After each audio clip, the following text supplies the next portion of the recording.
Véritable success story de la radio Espace Guinée, les grandes gueules, détentrices des meilleurs scores radio en Guinée, de la meilleure émission talk show, a donné le créneau horaire du départ au bureau et du retour à la maison, récoltant depuis des années consécutives le titre d'émission la plus écoutée en Guinée, toutes catégories confondues. Un grand total de plus de 5 millions d'auditeurs ont été fidèles au talk show Les GG, diffusé jour après jour sur toutes les stations du réseau Adafo Média de 9h à 10h30, un exploit qui restera longtemps dans les annales de la bande FM en Guinée.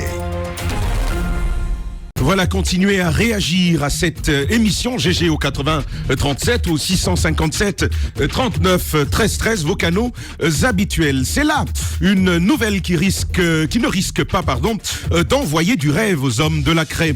Comme suite à donner à une opération de contrôle et d'épuration du fichier censitaire du corps enseignant lancé il y a quelques années, le ministre Maurice Sangaré vient de dévoiler ses batteries. Alors qu'ils voient leur salaire gelé, ce sont au total 11 148 agents qui risquent la radiation pure et simple si au bout d'un sursis de 3 mois, ils ne satisfont pas aux exigences de la vérification. La mesure, on ne peut plus radicale, intervient dans un contexte particulier de négociations incertaines entre le SLEG et l'État guinéen.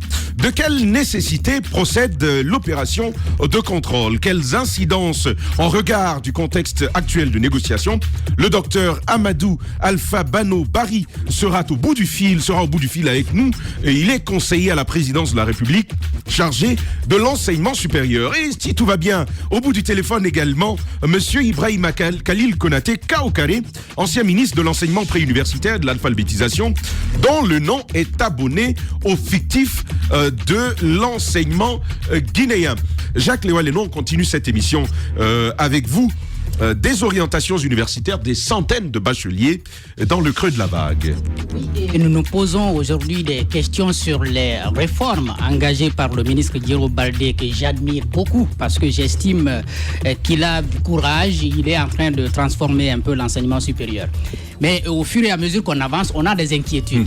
Cette année, il y a eu 21 559 admis au baccalauréat.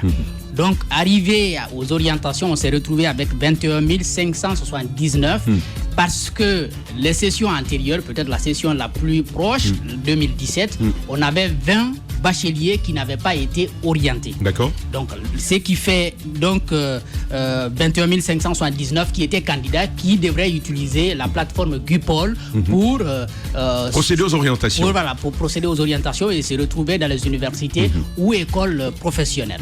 Maintenant, à l'arrivée, on s'est retrouvé avec 468 bacheliers non orientés. D'abord, il faut dire que les orientations ont été faites dans certaines universités et certaines institutions d'enseignement supérieur et l'école normale d'instituteurs. Donc, les écoles normales d'instituteurs. Les autres écoles professionnelles n'ont pas eu de bacheliers cette année. D'accord. Alors, les 468, c'est 448 de cette année plus les 420 de l'année dernière. D'accord.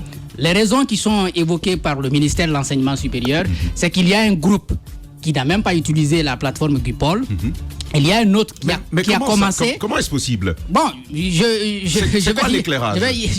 vais y arriver. Donc, il y a un second groupe qui a commencé mais qui n'a pas terminé. La plateforme GUPOL, moi j'estime c'est une plateforme que les bacheliers devraient avoir, autour duquel, de laquelle les bacheliers devraient avoir connaissance de l'utilisation, mais également qu'il y ait des conditions préalables pour faciliter, n'est-ce pas, l'accès à cette plateforme-là. D'accord. Donc, si les 20 de l'année dernière sont venus à s'ajouter à ces 448, ça veut dire très certainement que ces 20 n'avaient pas trouvé une autre place. Parce qu'on ne peut pas dire qu'ils n'ont pas voulu. D'accord. Parce que s'ils n'avaient pas voulu, il serait peut-être quelque part, soit à l'extérieur, et une question de sortie à l'extérieur, c'est réglé toujours par le ministère de l'Enseignement supérieur. Donc le ministère est conscient que ces 20-là n'avaient pas été orientés. Les 448 non plus n'ont pas été orientés. Maintenant, ce qui nous inquiète, c'est quoi? C'est que quelques jours après la publication des résultats de ces orientations, le ministère signe un courrier dans lequel il clarifie un certain nombre de choses par rapport à la formation payante dans les universités publiques. Disons-nous déjà que c'est la deuxième année qu'on n'oriente pas les étudiants dans les universités privées. Parce que dans un premier temps, on ne veut pas que l'État prenne en charge les étudiants qui y vont, mais on s'est dit qu'on est capable de prendre en charge tous les bacheliers qui arrivent au cours d'une année à, n'est-ce pas, se choisir, à exprimer le besoin d'aller dans les universités publiques. Donc, ce qui veut dire que l'État est capable de prendre en charge tous les bacheliers. Alors, si on laisse 468 étudiants et on instaure des formations payantes dans les universités, 3 millions de francs guinéens par an, et puis, on dit ça ne dépasserait pas 50 étudiants par salle. Par principe, Jacques Léo-Aleno, l'enseignement figure parmi les services offerts par l'État guinéen gratuitement. Oui, l'enseignement, c'est gratuit. C'est pourquoi il y a le privé de l'autre côté. Donc, nous avons deux analyses. Soit, dans un premier temps, les 468 ont été réservés pour être reçus dans ces universités publiques, pour donc payer de l'argent, on ne sait pas pour quelle fin. Et puis, dans les universités privées, on leur barre la route. C'est-à-dire une concurrence déloyale d'une certaine façon. Parce que dans certaines universités, ce n'est pas le coût. 3 millions de francs guinéens par an. Mais ça dépend des formations. Parce qu'il y a des formations qui ont pour coût 3 millions de francs guinéens. Maintenant, ça dépend. Maintenant, ça là... ce n'est pas le même coût que certaines filières innovantes aussi qui coûtent aussi beaucoup plus cher. On sait qu'il y a certaines filières pour lesquelles l'État a payé jusqu'à 10 millions de francs guinéens. Techniques, médicales notamment. Etc. Donc, ces étudiants-là sont sur le carreau. Ils ont obligation, s'ils veulent étudier cette année, de payer de leur formation dans les universités publiques, ou alors se tourner vers les universités privées pour ceux qui en ont les moyens. Sinon, ils vont attendre encore l'année prochaine, participer au choix, à la sélection des bacheliers et espérer peut-être se retrouver à l'université ou, disons, vivre la même situation. Mais est-ce qu'il n'y a pas, le ministère n'a pas envisagé une deuxième cohorte d'inscription pour ceux-là qui ont été laissés? Parce que 400 sur 2000, on a l'impression qu'on est maudit soi-même. Vous imaginez? Oui, mais moi, parce qu'il y avait 20 sur 21 000 et quelques. L'année dernière, on les a laissés quand même. Mais s'ils ont été pris en compte cette année dans cette sélection, ça veut dire que le ministère est conscient qu'ils n'ont pas étudié l'année dernière. Donc, ils ont été ajoutés à ces 448, ce qui fait 468. Imaginez l'année prochaine, si ces gens-là, ils n'ont pas la possibilité de se trouver des formations payantes. Et avec quel effectif on pourrait se retrouver en 2019? Ça pouvait aller plus loin. Il y a également cette annonce-là par rapport au coût des inscriptions qui vont à partir de l'année prochaine changer, à partir de 2019. Donc on part carrément pour les réinscriptions de 10 000 à 250 000 francs guinéens par étudiant, par ancien étudiant. Qu'est-ce qui s'est passé? Je ne sais pas, je continue à me poser des questions autour de ces réformes. Je crois que c'est plutôt les nouveaux étudiants qui payent 270 000. Même les inscriptions, j'ai bien pu lire. Pour cette année, il y a une différence. Mais pour l'année prochaine, on pourrait se retrouver avec 250 000 francs guinéens pour aussi les réinscriptions et puis les inscriptions. Maintenant, l'autre chose, il y a que la médecine, on sait déjà, il y a plusieurs années qu'on n'oriente pas. Mais on est en train de fermer une école. C'est l'école supérieure de tourisme d'Équipé. Je crois que ça va être la 3e année cette annête qu'on n'oriente pas d'étudiants là-bas. Mais c'est mieux.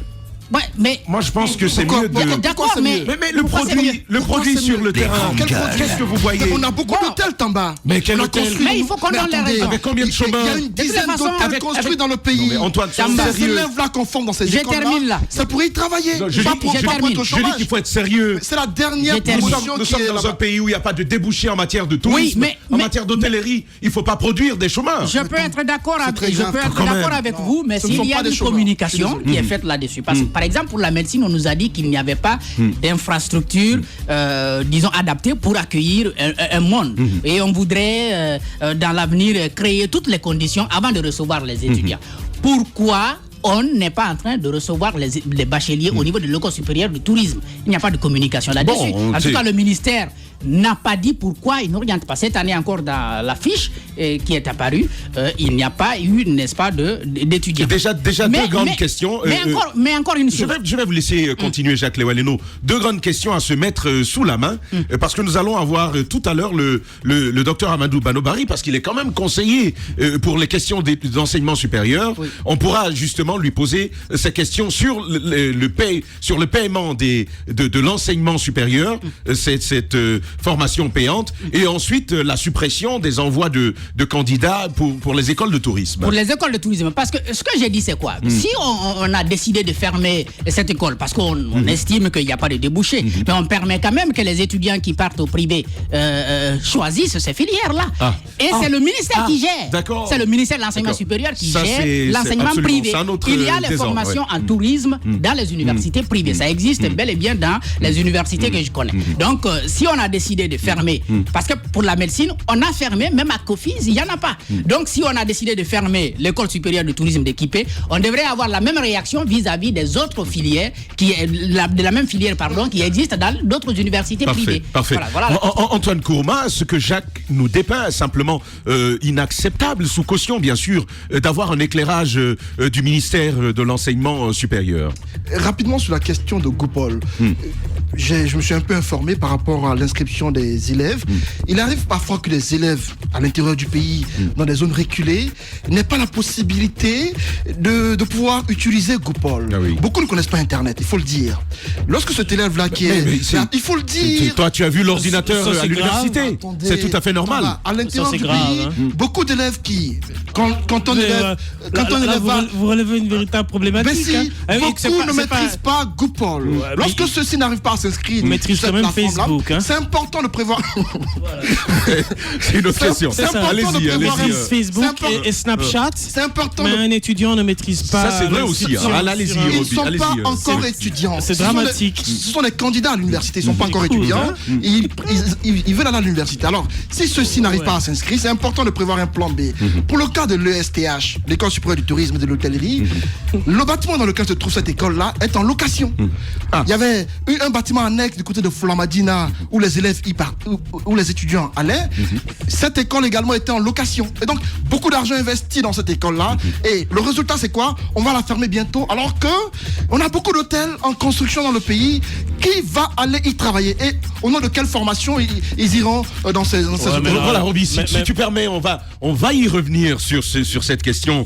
Sois rassuré, la chef de cabinet qui réagit également à cette émission. Bonjour. L'Institut de tourisme sera transféré à l'enseignement technique. On a besoin de plus de techniciens que de managers d'hôtel. Donc l'Institut ne ferme pas. Continuez le débat chez vous, aimables auditeurs. On se retrouve dans une dizaine de minutes seulement et on poursuit cette émission. Véritable success story de la radio Espace Guinée, les grandes gueules, détentrices des meilleurs scores radio en Guinée de la meilleure émission talk show, a donné le créneau horaire du départ au bureau et du retour à la maison, récoltant depuis des années consécutives le titre d'émission la plus écoutée en Guinée, toutes catégories confondues. Un grand total de plus de 5 millions d'auditeurs ont été fidèles au talk show Les GG, diffusé jour après jour sur toutes les stations du réseau Adafo Média de 9h à 10h30, un exploit qui restera longtemps dans les annales de la bande FM en Guinée.